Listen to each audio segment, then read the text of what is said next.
So that's all we have discussed through diagram method in vector analysis. How will you add two vectors or more than two vectors diagrammatically? Now we will discuss analytical method of vector addition. In diagram method there is no need to apply any formula for finding resultant or for finding direction, because you don't know any formula for diagram method. But in analytical method of vector addition, you need to have, analytical means mathematical formula for vector addition. So vector addition, you know that will give you a resultant. Resultant will have its magnitude as well as direction. In diagram method, you choose a scale and you find the length of the resultant. You get the resultant and saying that direction is northeast or south north or east or west, depending on the direction of the resultant vector. Now here you need to find the angle of the resultant which the resultant makes with the original first vector and magnitude of the resultant. So here there are two laws of vector addition.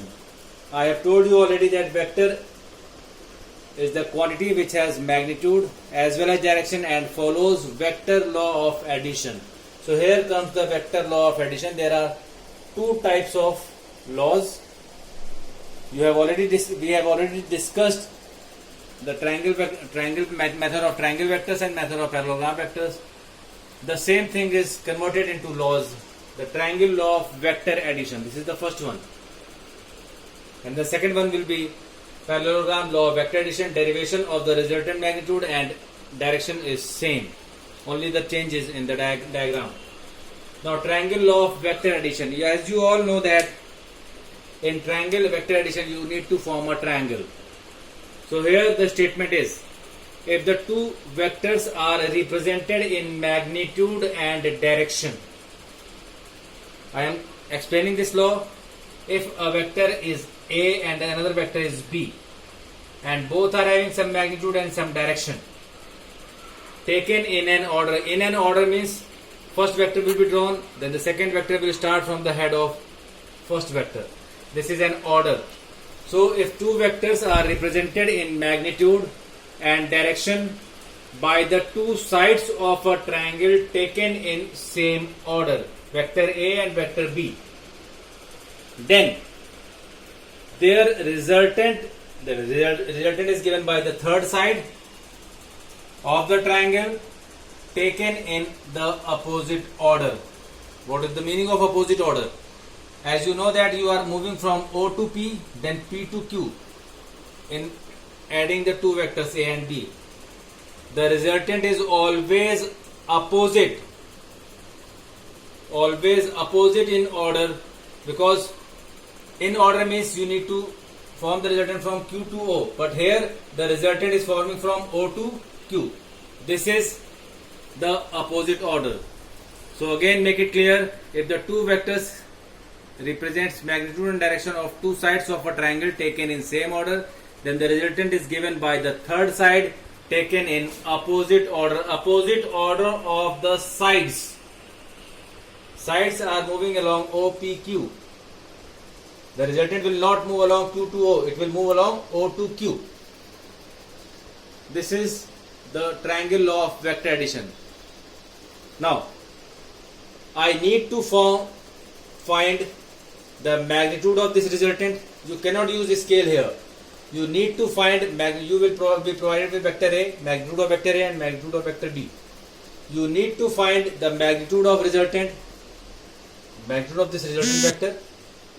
I will give you the formula, I will derive it, and then you need to find the direction of this resultant vector. So direction of this resultant vector is given by alpha. What this alpha angle is made with the first vector will be the direction of this vector. Say for example, if it comes out to be 30 degree, so you will say 30 degree northeast or 30 degree south of west. So this is how you will write the answer. Now I am deriving it. You can see here, you know this vector A, you know this vector B. We have drawn a triangle just like a diagram method. Now from this point Q, I am drawing a perpendicular on an extended OP.